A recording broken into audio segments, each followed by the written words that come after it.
Chapter 1. Jess Peterson stepped off the bus onto the campus of Texas Tech and took a deep breath. Though not her first choice of colleges, she'd wanted to get farther away. At least it removed her from the clutches of her handsy stepfather. In fact, if she never saw Paducah, Texas and its one stoplight again, she would be fine with that. She slung her black backpack over her shoulder and crossed the quad to Knapp Hall. A folded map resided in the back pocket of her cut-off denim shorts. However, Jess possessed a photographic memory and had memorized most of the buildings, on the east side of campus at least. Knapp Hall was a large, though nondescript brick building of 3 floors, built in 1948. Jess registered the cracks in the cement steps as she pulled open the front door. They weren't surprising, as old as the building was, but she hoped the interior had been updated more recently. It was not to be. The dorm had been improved since 1948, but it still looked to be about 10 years behind the times in terms of decorating. Variations of browns and greens were the main colors, interspersed with a few streaks of gray. After stopping at the information desk on the first floor just long enough to get the keys, Jess took the stairs at the end of the hall 2 at a time to the 3rd floor, 316. The closed door elicited a glimmer of hope that they'd gotten her the single she'd requested. She did not want a roommate. As the door swung open, Jess swore softly under her breath. A blonde girl stood beside the left bed, unpacking the suitcase in front of her. She looked up when Jess entered and smiled. Jess did not return the smile as she asked, "Who are you?" The girl dropped the item of clothing she had been holding and stepped forward, extending her hand. "I'm Emily. I guess you're my new roommate." Rolling her eyes, Jess pushed past the girl, ignoring the hand. "Crap. I told them I needed a single." "Well, they ran out," Emily stated, appearing unperturbed by the rude behavior. "See, I'm a sophomore, but I offered to room with an incoming freshman if it was necessary. Since you're here," she shrugged, "I guess it was necessary." Jess tossed her backpack on the right bed and glared at the blonde. "Well, I'll be telling them to look again. I don't do roommates." Her hand plunged into the backpack, rifling through the contents until she found the item she was looking for. The paperwork, with the RA's name on it. Ah, there it was. Clasping it in her hand, she glared at Emily again, and then abruptly left the room, slamming the wooden door behind her. "Nope. Nuh-uh," she muttered as she stomped down the hallway to the RA's room. Room 350 was at the far end of the hall, and Jess rapped loudly on the wooden door when she arrived. A tall, leggy blonde with sparkly pink lips opened the door. "Hi, can I help you?" Oh, great. My RA was probably the prom queen. Every year, Jess thought as she shoved the paper clenched in her fist in front of the preppy blonde's face. "I'm Jess Peterson, and I'm supposed to have a single, and there's some goody two-shoes who has already unpacked her things in my room." The RA's perfectly arched eyebrows shot to the top of her forehead as she leaned back slightly and took the paper, lowering it to a level she could read it from. "Okay, well, first off, let's try not to call our roommate names." She unfolded the paper and glanced over it. With crossed arms, Jess tapped her foot against the carpeted floor as she waited for the RA to explain they had made a mistake. The RA looked up from the paper and sighed. "This says we try to get you a single, but that we couldn't guarantee it. Apparently more upperclassmen returned than expected, and they get their choice of a single first. So I can add you to the waiting list, but I'm afraid you're stuck, for now." Heat erupted in Jess's body, and her hands clenched into fists at her side. "That's it? That's all you can do?" The blonde shrugged and held the paper out to her. "Maybe try to get to know your roommate. I bet she's not as bad as you think." "Ugh, you are worthless." Jess snatched the paper back from the RA's glittery pink nails and marched down the stairs. This could not be happening. She slammed the outside door open as she reached the final step. It banged against the wall before slamming shut, satisfying a small, destructive desire burning within. Leaning against the brick wall, she pulled a cigarette and a lighter out of the pocket of her shorts and flicked the lighter on. As she puffed on the cigarette, the nicotine went to work on her nerves, soothing some of the manic feeling. How was she going to make it through a semester with a roommate? It wasn't that she'd never lived with anyone. She'd crashed with a few friends the last few months after moving out of her mom's house. But that had been a necessary evil, and she'd been hoping to finally have a place of her own when she arrived at college. As she inhaled, plans formulated in her mind. Maybe if living with her was awful enough, she could get the girl to leave. What would it take? Loud music? Being a slob? A parade of men? She would have to try them all until one worked. The cigarette burned to a nub, and Jess dropped it to the ground, squishing it into the dirt with the toe of her boot, before deciding to take a walk to calm her anger and solidify a plan. When she returned to the room later, the girl was still there and had decorated. Red and black towels displaying tech pride hung from the handle by the sink. Pictures of the Eiffel Tower covered the wall above a soft gray bedspread etched with a black fleur-de-lis. The girl sat on the bed with a book open on her lap. Ice flooded Jess's veins as she realized what the girl was reading. She hadn't thought this roommate situation could get worse, but she'd been wrong. Oh, heck no. You're one of those? I'm sorry. One of what? The girl's brow wrinkled as she looked at Jess. One of those Bible beaters. Jess had known enough religious people in her lifetime to know she wanted nothing to do with them. They always talked a big talk, but they never lived what they preached. Even her mother attended church for a time, but dropped it when she met Jim. The girl smiled. I am a Christ follower, if that's what you mean. With another eye roll, Jess mumbled under her breath. Great, they paired me with a religious nut job. She grabbed her headphones from her bag, plugged them into her phone, and turned up the music. Though the girl said nothing, Jess could tell the music was bugging her, and she smiled a little inside. Maybe this wouldn't be too hard after all. A few minutes later, the girl motioned for Jess to remove the headphones. She pushed one back just enough to hear the girl ask something about food. Yeah, as if I'd want to eat with you? Jess flicked a hand at her in dismissal and sighed in relief when the door closed behind the girl. Turning off the music, she began to unpack her own things. There wasn't much, only what would fit in her large backpack.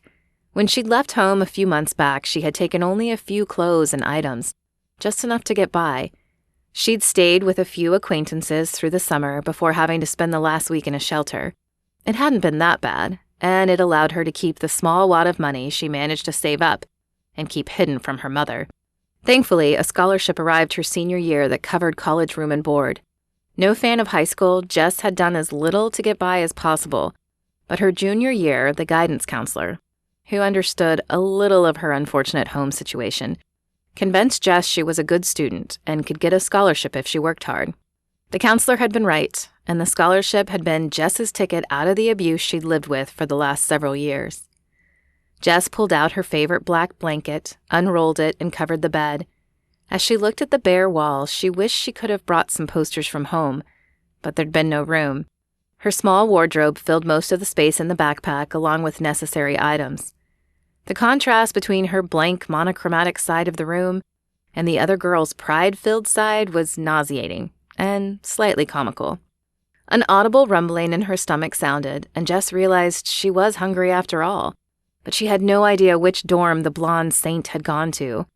Knapp Hall didn't have a full cafeteria, but many of the nearby dorms did. As she didn't want to risk running into her, Jess decided it was time to see what the town offered. University Avenue lay to the east, and she trekked that direction, having seen a few restaurants from the bus when she arrived earlier. The sun still shone, though it was nearing dusk, and beads of sweat trickled down one side of her neck. She had shaved the other side, hoping to deter her stepfather's advances, but it hadn't worked. However, it seemed to fit well with her don't-mess-with-me attitude, so she'd kept it. She crossed University at a crosswalk and debated. A pizza place, a burger joint, and a pancake house dotted the row of buildings. Not feeling much like breakfast or a greasy pizza, Jess opted for the burger joint, Ollie's. The red and black building oozed tech pride, and a picture of Ollie, a white dog with a black patch over one eye and a red bandana, completed the sign. Jess sighed at the gimmicky exterior, but figured the food couldn't be too bad. It was rather hard to mess up a burger and fries. As she opened the door, second thoughts flooded her mind. She might as well have walked into an updated version of Cheers. Huge television screens adorned the walls, booths covered in red vinyl hugged the large windows, and a few tables and chairs crowded a large bar. A lively group filled the room, including a group of jocks at the nearest table cheering at the big screens. Pretty blonde girls in designer clothes sat at another table, tapping away on their expensive cell phones. If there were two things Jess couldn't stand, it was jocks and Barbies. She paused, hand on the door, and debated her options. Though not her scene, she was hungry, and there were a few empty booths. The renewed rumbling of her stomach finalized the decision, and with a clenched jaw, she crossed to a nearby empty booth. Why couldn't she be old enough to sit at the bar and order a stiff tequila drink?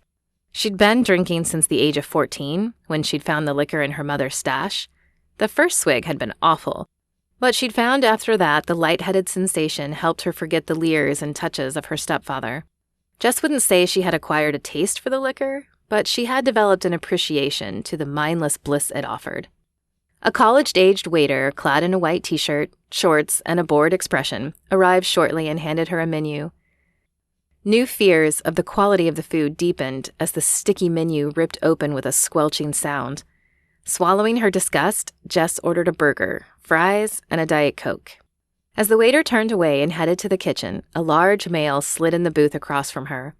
With his short brown hair and broad shoulders, he looked very much like all the other jocks at the nearby table. A quick glance that direction confirmed her suspicion, as the whole table had their eyes glued Jess's direction. The guy wasn't bad-looking, but Jess held no love for jocks. Perhaps if she could give him a cold enough stare, he would leave. But alas, he opened his mouth, and at the sound of his thick southern drawl, Jess felt IQ points trickle out of her head. "I haven't seen you around here before," the behemoth said. "I'm Randy. I'm a linebacker." Though Jess watched football, she was in fact a closet Dallas Cowboys fan. She had no intention of letting this dolt know it. "That's nice," she said sweetly, plastering a fake smile on her face. "Now get out of my booth." The last words dripped with venom as her smile dropped and she glared daggers at him. Randy held up his hands in defense. "Whoa, no need to be rude now. I just thought I'd say hi." "Hi. Now please leave." "Whatever." He unfolded himself from the booth and lumbered back to his friends, who cheered and clapped. Jess rolled her eyes and sighed. Maybe she should have ordered in. She turned her attention out the window, and as she watched the cars pass, she wished for a different life. Thankfully, the table of jocks decided she wasn't worth any more trouble and left her alone. A few minutes later, her plate of greasy food arrived. Jess hadn't thought a restaurant could mess up a burger and fries, but she had been wrong. There was so much sauce on the burger that the bun had begun to disintegrate, and she was forced to eat the patty with a fork. The fries had evidently sat in the fryer a little too long, as they were no longer a golden yellow but an odd, rusty, brownish color. She could make a scene, demand a refund, but she wanted no more attention tonight. Better to just let it be and mark this as a place to never revisit. She shoveled down what little she could to satisfy the rumbling, paid the tab, and left. It was still better than home, she reminded herself as she stepped out into the humid night. "Hey, you got a light?" The voice came from the right, where a guy with dark hair and a black leather jacket stood. Stubble covered his chin, making his blue eyes shine like a beacon in a dark storm, and the hint of a tattoo peeked over his collar. Jess's breath caught as her heart hammered in her chest. He reminded her of Adrian Paul's Highlander, a show that had originally aired before her time, but that she had fallen in love with when reruns began. She nodded, forcing her voice to stay cool as she reached for her lighter. A slight tremor gripped her hand as she held it out, but he didn't seem to notice. He lit his cigarette and then handed the lighter back. Jess shook out her own cigarette and lit up next to him. "What's your name?" he asked, nodding at her and taking a deep breath of smoke. It curled out of his thin lips in little wisps. Jess had never wanted to be a cigarette so badly. "Jess, you?" She breathed in a deep lungful, careful not to overdo it. A coughing fit in front of this Adonis would be mortifying. "Chad, you go to tech?" "Yeah, I just got here." He nodded again and continued puffing. Jess watched as his hand rose to his mouth and lowered to his side in a rhythmic motion, and she wondered what the stubble on his face would feel like against her cheek. Would it be rough like sandpaper, or was it softer? A heat seared across her face, and she turned away. "Well, I guess I'll see you around." He finished his cigarette, flicked it on the ground, and then mounted a black Harley-Davidson parked at the curb. His bad boy quotient rose even higher, and her heart pounded faster as she envisioned herself climbing on the back and wrapping her arms around his waist, the smell of his leather jacket tickling her nose. As the engine roared to life, the image vanished, and the pounding in her heart slowed. He flicked a mock salute and rode away. Sighing, Jess finished her cigarette and began the trek back to the dorm room. When the building came into view, her good mood faded away. If only she didn't have the perky roommate to put up with. With a sigh, she pushed open the door to the shared room. Emily looked up from her book, but said nothing. Crossing to the little sink, Jess brushed her teeth, changed into her sleeping attire of a long t-shirt, and then flicked off the overhead light. "Excuse me, but I was reading." Emily's voice held a note of annoyance, and Jess smiled to herself in the darkness. "And now you're not," she retorted. A sigh carried across the room, followed by the sound of rummaging around in a drawer. There was a click, and a little book light came on. Jess should have known Emily would be a prepared little Girl Scout. She rolled her eyes and turned to face the wall. Score 1 for the annoying blonde, but there was always tomorrow. She would just have to be more creative. As Chad turned off the motorcycle and dismounted, his mind revisited the raven-haired girl. With one side of her hair shaved and a nose ring, she was definitely trying to portray a tough exterior. But though he hadn't spoken with her long, he had sensed a sadness in her eyes. It was the same sadness he often saw reflected in his mirror, and he wondered what hurt resided in her past.